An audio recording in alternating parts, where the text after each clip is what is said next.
A gas turbine plant receives air at a pressure of 1 bar and 290 Kelvin. 1 bar and 290 Kelvin. See here, it's given the pressure 1 bar. As per the yesterday's discussion, I already told you that pressure is P1 is equal to P1 is equal to P4 and 290 Kelvin. Okay, the temperature is 290 Kelvin. Okay, the air is then compressed in a rotary compressor to a pressure 4 bar. This is the compression pressure. After compression, end of the compression is given P2. As you know, P2 is equal to P3. Okay, I already told you because here at constant pressure combustion taking place. That's why P2 is equal to P3 and P1 is equal to P4. And then the temperature is here. And then heated to a temperature of 840 Kelvin. Heated to a temperature of. If you observe this figure, heated to, based on this figure, see, where one indicates this is C indicates compressor, one is before the compressor, two is the after compression. After that is given that from 2 to 3 it is heated to temperature. How much? 840 Kelvin. That indicates that is the T3 is given the T3. ఏమవుతుంది 2 నుంచి కొంత point ఏమైంది temperature heat అయింది అన్నాడు heated 2 అన్నాడు heated 2 ఓకేనా ఏమవుతుంది combustion ఛాంబర్లో ఏమవుతుంది మనం ఫ్యూల్ సప్లై చేయడం బర్నింగ్ అవ్వడం వల్ల బర్నింగ్ జరిగి ఏమవుతుంది 2 నుంచి కాస్త టెంపరేచర్ ఏమవుతుంది పెరుగుతుంది okay right so it's given T3 value after then again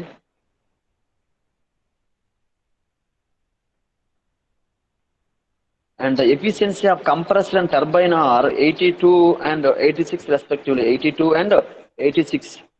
82 and 86, that means given the one is compressor efficiency, that is 82%. As you know, formula for compression efficiency. Yesterday you have done one problem. This is similar to same. That is a T2 minus T1 by T2 dash minus T1. Okay, this is the compression efficiency, right? And then is given one more that. And turbine efficiency, how much? 86%. As you know, the formula for turbine efficiency, see this one, T3 minus T4 dash by T3 minus T4, that is 0.86. 0.86. Neglect pressure drop. Find the overall efficiency of the plant without the heat exchanger and with heat exchanger. Okay, with 70% effectiveness. So without heat exchanger అంటే normal case heat exchanger లేకపోతే normal cycle ఎలా ఉంటుందో అలా కడతాం next time with heat exchanger అన్నాడు అంటే 70% effectiveness ఇచ్చాడు వాడు ఎఫెక్టివ్నెస్ ఇచ్చాడంటే ఖచ్చితంగా హీట్ ఎక్స్చేంజర్ మనం కన్సిడర్ చేసుకుంటామని సో హీట్ ఎక్స్చేంజర్ ఉంటే ఎలాగా లేకపోతే ఎలాగా అనేది ఎఫిషియన్సీ కడతాం ఓకే నెక్స్ట్ ఏం ఇచ్చాడు క్వశ్చన్ లో find out the given that gamma and CP values 1.4 and 1. So for air and hot gases is given directly both air and gas values. Okay, one is Cp and this one. Right, let's see the problem on how. Follow up the number. Emma, someone please respond. Yes, sir. Okay, thank you. So now come to this. So we are discussing about the given data. Okay, now let us see one by one. So based on this data, you have to find out the overall efficiency. One is with the heat exchanger and other one is without heat exchanger. The formula is same. This is given the effectiveness, this is a 70%, that means 0.7. Just to discuss it now, that is the formula for effectiveness is equal to T5 minus T2 dash by T4 dash minus T2 dash. Okay, and gamma Cp, right? So let us see first one, if to find out the efficiency, what first general case. So you need to find turbine work, compressor work and heat supply. Let us take first turbine work. What is the turbine work formula here? MCP T3 minus T4 dash. So to find out the work of turbine, okay, so you need to find out in this you don't know T4 and T4 dash. Actually, you don't know T4 dash. So from this equation, ఇక్కడ T4 dash కావాలి అంటే ముందు మనకి ఏం కావాలి? T4 కావాలి. ఏమా T4 dash కావాలంటే ఏం కావాలి? T4 కావాలి. ఓకే, సో అక్కడ T4 ఎలా కట్టాలో చూద్దాం. ఇంకేం కావాలి? నెక్స్ట్ కంప్రెసర్ వర్క్ లో ఫార్ములా ఏంటి? MCP T2 dash minus T1. MCP T2 dash minus T1. ఇక్కడ ఏం కావాలి? ఇక్కడ T1 ఇచ్చాడు కాబట్టి ఎంసీపీ ఇచ్చాడు, T1 ఇచ్చాడు, but you don't know T2 dash. అక్కడ T2 dash రావాలంటే ఫస్ట్ ఏం కావాలి? T2 కావాలి. పైన క్వశ్చన్ ఏంటి? ఎంసీపీ T3 ఇచ్చాడు, అక్కడ T4 dash కావాలంటే T4 కావాలి, అంటే T2లు T4లు కనుక్కోవాలి. నెక్స్ట్ ఇంకేం కావాలి? ఈట్ సప్లైడ్ ఉంది. ఈట్ సప్లైడ్ ఏంటి? ఇది eat supplied formula MCP T3 minus T2 dash. MCP T3 minus T2 dash. In this formula you don't know, I mean, you don't know again T2 dash. Okay, so you have to find now these four values. One is T2, T2 dash, T4, T4 dash. Let us find out the T2 value.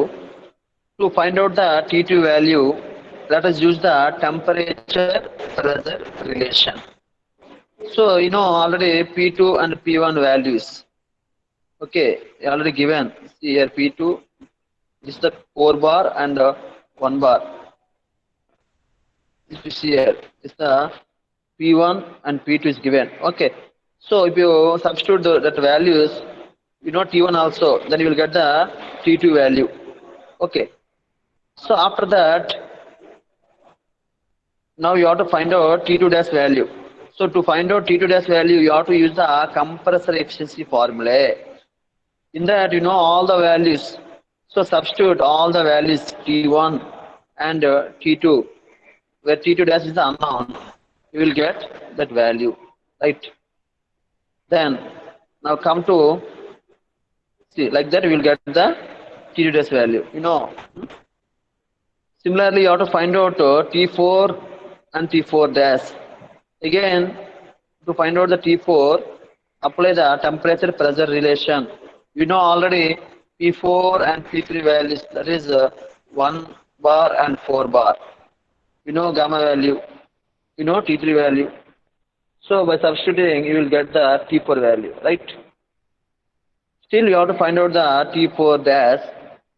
For that, you need to use isentropic efficiency of the turbine.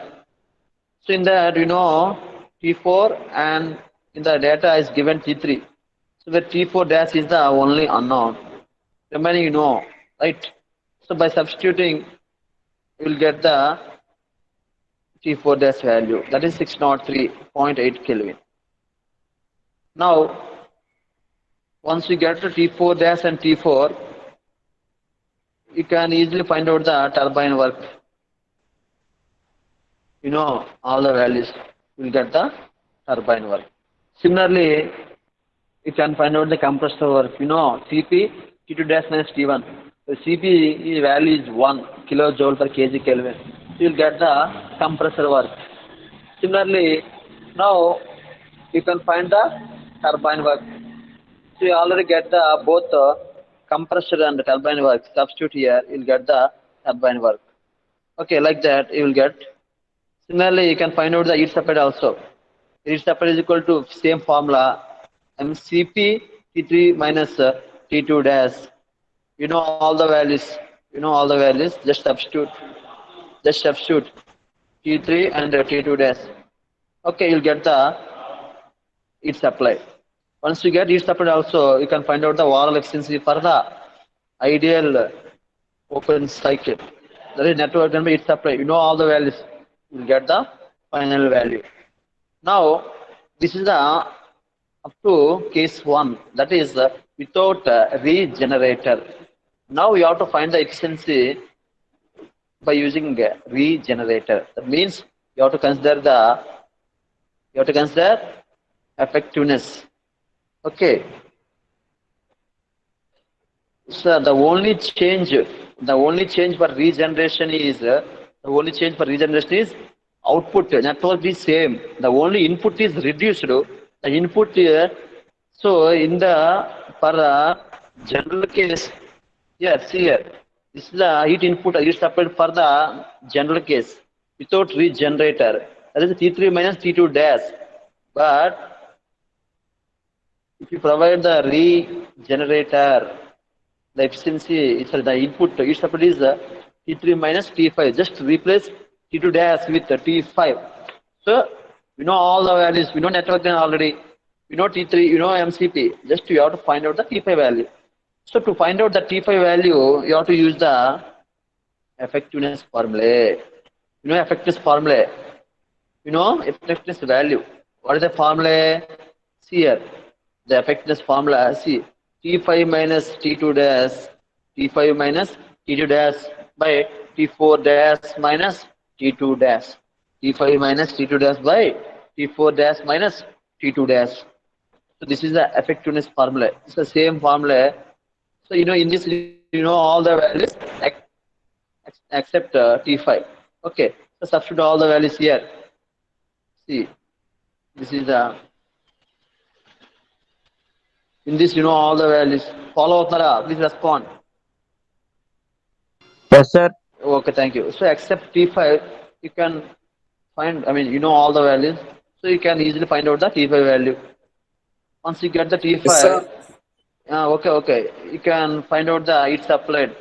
So only T5 you have to substitute. You will get the automatically it's applied value. Okay, once you get the it's applied, you can find out the regenerative efficiency very easily. Just substitute and find the value. That is 23 percentage. Because network is the same, only input is reduced here. So if you observe this two efficiencies, you can simply say that 17% and 23%. So by providing regenerator, you can say that the efficiency will be increased because output is same, but only input is supplied. You have to supply less. So automatically మనం ఇచ్చే input తగ్గుతుంది కాబట్టి ఆటోమేటిక్గా efficiency అనేది పెరుగుతుంది. 17 ఉంటే యాక్చువల్గా ఎంత 17 23 17 వేసుకుంటే ఆ వాల్యూ అనేది మనకి ఇంప్రూవ్మెంట్ అనమాట. సో ఆ విధంగా ప్రాబ్లమేటిక్గా చెప్పొచ్చు, జనరల్గా మనం గా చెప్పొచ్చు. సో ఒక ప్రాబ్లమ్ సాల్వ్ చేయడం వల్ల మీకు క్లారిటీ కూడా వస్తుంది. చాలా ఇంపార్టెంట్ ప్రాబ్లమ్ ఇది. ఓకే.